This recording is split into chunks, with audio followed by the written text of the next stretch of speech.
यवतमाळमध्ये विविध मागण्यांसाठी भारत मुक्ती मोर्चा आणि राष्ट्रीय पिछाडा वर्ग ओबीसी मोर्चासह अनेक संघटना रस्त्यावर उतरल्या आहेत। ओबीसी जनगणना, यूजीसी बिल लागू करणे, टीईटी परीक्षा रद्द करणे आणि निम्न पैनगंगा प्रकल्प रद्द करण्याच्या मागणीसाठी चक्का जाम आंदोलन करण्यात आलं।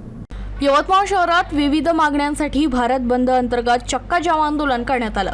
भारत मुक्ती मोर्चा, राष्ट्रीय पिछडा वर्ग ओबीसी मोर्चा तसेच विविध संघटनांच्या वतीनं हे आंदोलन करण्यात आलं, ज्यामुळे शहरातील वाहतूक पूर्णतः ठप्प झाली। ओबीसींची जातनिहाय जनगणना करावी, यूजीसी बिल तात्काळ लागू करावे, टीईटी परीक्षा रद्द करावी, शेतकरी प्रश्न सोडवावेत तसेच निम्न पैनगंगा प्रकल्प रद्द करावा या प्रमुख मागण्यांसाठी आंदोलन करण्यात आलं। आंदोलनादरम्यान कार्यकर्त्यांनी सरकार विरोधात जोरदार घोषणाबाजी करत निषेध नोंदवला।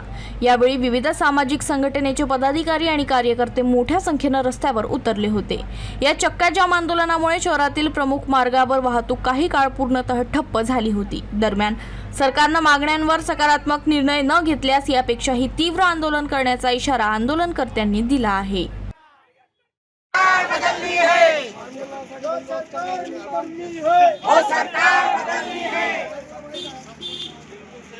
शेतकऱ्यांच्या सन्मानात